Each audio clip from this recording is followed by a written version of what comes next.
মুখ্যমন্ত্রীর হুঁশিয়ারির পরেও টনক নড়ল না প্রশাসনের। ভাঙড়ে ড্রেন বন্ধ করে গড়ে উঠেছে অবৈধ নির্মাণ।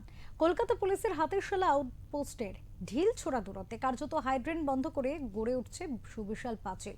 আর এই অবৈধ নির্মাণ গড়ে তোলার পিছনে স্থানীয় আইএসএফ নেতাদের মদত আছে বলে অভিযোগ তুলে সরব হয়েছেন বিজেপি নেতৃত্ব এবং স্থানীয় মানুষজন। রাজ্যে পালাবদলের পর অবৈধ নির্মাণ রুখতে কড়া পদক্ষেপের হুঁশিয়ারি দিয়ে সমস্ত অবৈধ নির্মাণ বন্ধের নির্দেশিকা জারি করেছিল রাজ্য সরকার।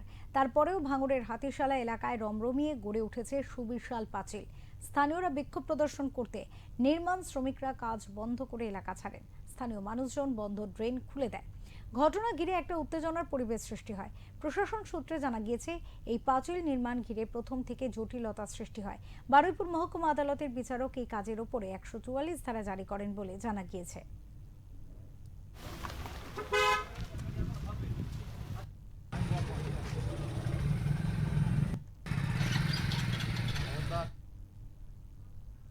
এই মুহূর্তে আমাদের সাথে রয়েছে দক্ষিণ 24 পরগনা থেকে বাবলু প্রামাণিক, আমাদের প্রতিনিধি। বাবলু, জিজ্ঞাসা করব যে সরকার বদলের পর অবৈধ নির্মাণ নিয়ে একাধিক পদক্ষেপ নেওয়া হয়েছে।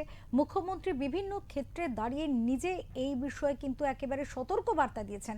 তারপরেও কি করে এইভাবে খোলামেলাভাবে অবৈধ নির্মাণ চলছে? একদম অপূর্ব, যেহেতু আমরা জানিয়ে রাখি, রাজ্য পালাবদলের পর অবৈধ নির্মাণ রুখতে কিন্তু কড়া পদক্ষেপ নিয়ে হুঁশিয়ার দিয়েছে। সমস্ত বৈধ ও অবৈধ নির্মাণ নির্দেশিকা জারি করেছিলেন, কোনো নির্মাণ এখন হবে না। এরপরেও ভাঙড়ে হাতিশালা এলাকায় রমরমিয়ে গড়ে উঠছে সুবিশাল পাঁচিল। স্থানীয় বাসিন্দার অভিযোগ, হাই ড্রেন বন্ধ করে কোম্পানির পাঁচিল গড়ে তোলা হচ্ছে। বস্তায় ড্রেন বন্ধ করে নির্মাণ করার ফলে হাতিশালা এলাকায় এই পাশাপাশি কাঁঠালবেড়িয়া ও ব্রাহত এলাকায় বিভিন্ন গ্রামের জল কিন্তু গ্রামে পরিণত হচ্ছে।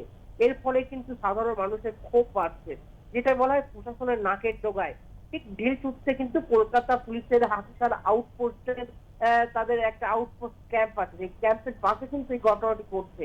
সাধারণ মানুষ কিন্তু এই পাঁচিল নির্মাণ ঘিরে প্রথমবার জটিলতা সৃষ্টি হয়েছে। বারুইপুর মহকুমা বিচারের কাজে করে একটা চলতা জারি করে বলা হয়ে গিয়েছে যে পাশাপাশি স্থানীয় মানুষজন জল নিকাশি বন্ধ করে নির্মাণ কাজ করার বিরুদ্ধে লাগাতার খবর হয়। এই অবৈধ নির্মাণের জন্য কিন্তু বিজেপির মন্ডল সভাপতি অবনী মল্ল সিং জানায়, প্রশাসনের অবৈধ নির্মাণ কাজ বন্ধ করতে দ্রুত পদক্ষেপ নেওয়া হচ্ছে, নাহলে আইএসএফের নেতৃত্বে অবৈধ কাজ করা হচ্ছে। থানায় তারা হুঁশিয়ারি দিয়েছেন। অপূর্বা, একেবারে অনেক ধন্যবাদ বাবলু, অনেক ধন্যবাদ তোমাকে। আমরা শুনলাম আমাদের প্রতিনিধি এই সম্পর্কে বিস্তারিত বলল। এখন দেখার বিষয় যে প্রশাসন কত দ্রুততার সাথে এই বিরুদ্ধে পদক্ষেপ নেয়। বাঁচবে তো নাকি? গ্রামের লোক তো বাঁচবে তো নাকি? এটা তো আমাদের চৌধুরী আমলে থেকে তো আমাদের জলের লাইন, সেই জলের কাছে বন্ধ করে দিচ্ছে। হ্যাঁ। কারা বন্ধ করছে?